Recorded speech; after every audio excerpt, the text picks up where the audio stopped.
जी नमस्कार, मैं Indresh Mishra, Diamond Public High School Panna, ideal Sanskrit teaching में आपका स्वागत है। बच्चों, क्लास 8 आज आपके सामने है। चतुर्दशः पाठः देवी अहिल्याबाई का अभ्यास कार्य में एक पदेन प्रश्नों के उत्तर पहले देखेंगे। पहला एक पदेन प्रश्न है, अहिल्यायाः जन्मग्रामः कः? अहिल्या का जन्मग्राम कौन सा है? उत्तर देखिए, चौंडीग्रामः। चौंडीग्राम में अहिल्याबाई का जन्म हुआ। अहिल्यायाः व्यक्तित्वं कथं वर्तते? अहिल्या का व्यक्तित्व कैसा था? बहुमुखी प्रतिभा संपन्नम। बहुमुखी प्रतिभा संपन्न मतलब प्रत्येक क्षेत्र में ये इनका व्यक्तित्व था जो वो संपन्न था। राजवाड़ा कुत्रस्ति? राजवाड़ा कहाँ पे है? इंदौर नगरे, इंदौर नगर में। माहेश्मती कस्य राजधानी आसीत? माहेश्मती किसकी राजधानी थी? सहस्त्रार्जुनस्य, सहस्त्रार्जुन की राजधानी थी माहेश्मती। सुशीलाबाई माड़कोजी इत्यन्योः पुत्री का आसीत? सुशीलाबाई माड़कोजी इनकी पुत्री कौन थी? अहिल्याबाई। इसके पश्चात एक वाक्यन प्रश्नों के उत्तर। लेखन प्रतियोगिता कम विषयम अधिकृत आसीत? लेखन प्रतियोगिता किस विषय को लेकर के थी? अहिल्यायाः प्रजावात्सल्यम इति विषयम अधिकृत लेखन प्रतियोगिता आसीत। अहिल्या का प्रजा प्रेम इस विषय को लेकर के लेखन प्रतियोगिता थी। दूसरा प्रश्न, अहिल्याबाई कदा जन्म अलभत? अहिल्याबाई का जन्म कब हुआ? अहिल्याबाई मई मासस्य 31 दिनांके 1725 ख्रीस्ताब्दे जन्म अलभत। अहिल्याबाई का जन्म मई माह की 31 तारीख को सन 1725 ईसा वर्ष में हुआ। तीसरा प्रश्न, अहिल्याबाई कीदृशी महिला आसीत? अहिल्याबाई किस प्रकार की महिला थी? अहिल्याबाई प्रजावत्सला न्यायनिष्ठा धर्मपरायणा महिला आसीत। अहिल्याबाई प्रजा प्रेमी, न्याय में निष्ठा रखने वाली और धर्म में निष्ठा रखने वाली महिला थी। अगला प्रश्न, महेश्वर स्थानस्य उल्लेखः कुत्र कुत्र वर्तते? महेश्वर नामक जो स्थान है उसका उल्लेख कहाँ कहाँ पर है?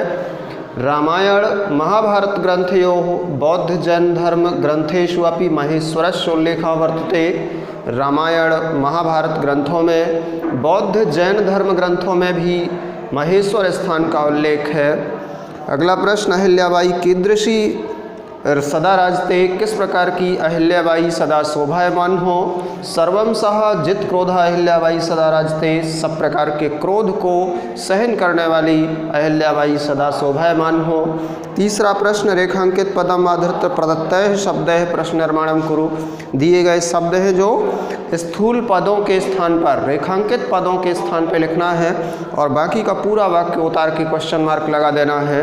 तो तीसरे के का नंबर में आप लिखेंगे कुतः, मालव प्रदेशतः के स्थान पे खंडेर रावत के स्थान पे लिखना है कश्य खा नंबर में।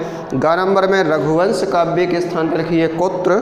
घा नंबर पे असामान्य के स्थान पे कथम और राज्ञा महिष्मता के स्थान पे लिखना है केन। इसके पश्चात आएगा आपका प्रश्न क्रमांक 4। इसमें आपको उचित मिलान करना है। का नंबर को आप चौथे में मिलाएंगे तीसरे से, खा नंबर को चौथे से, गा नंबर को दूसरे, घा को पाँचवें और अंगा नंबर को पहले से। इस प्रकार से जोड़ियां मिलाना है। पाँचवें प्रश्न में आपको 2 विकल्प दिए हैं, जो सही विकल्प है उसको लिखना है। का नंबर में आप लिखिए आगच्छति, खा नंबर में लिखना है महेश्वरः और गा नंबर में लिखना है प्रेक्षणीयम। इस प्रकार से 5वें प्रश्न के आपको रिक्त स्थान पूरे करना है। 6वें प्रश्न में भिन्न शब्दम चिनोत। सभी वाक्य एक जैसे, सभी शब्द एक जैसे होंगे। दिए गए शब्दों में केवल एक वाक्य उन सभी से बिल्कुल अलग प्रकार का होगा। जो एकदम अलग है उसे आपको अलग लिखना है करके। कुतः किम कुत्र कथम मित्रम। इसमें 4 एक जैसे हैं, 5वां एक बिल्कुल अलग है, वो है मित्रम। खा नंबर में दिए गए श्रोतुम गंतुम नेतुम समागत्य और ज्ञातुम में समागत्य अलग है। गा नंबर में हिमालय, घा में द्रोड़ा और 5वें में अंगा नंबर में कालिदासा। इनको अलग लिखना है। इस प्रकार से देवी अहिल्याबाई का आपका अभ्यास कार्य था ये पूरा हुआ। इसके पश्चात आपकी विविध प्रश्नावली 2, इसको आपको हल करना है इन छुट्टियों में 5 दिन की। इसके उत्तर आपको प्रथम पाठ यानी कि पहले पाठ से लेकर के चतुर्दशः पाठ 14 पाठ तक से ढूंढना है और वहाँ से ये विविध प्रश्नावली 2 देख करके पूरी करना है। इसके बाद फिर आपका 15 पाठ शुरू होगा, उसके भी कूट श्लोक के शब्दार्थ याद रखेंगे और जब ये आपका कार्य पूरा होता है इसके बाद मिलते हैं और आगे का कार्य शुरू करते हैं। आज के लिए इतना ही, धन्यवाद।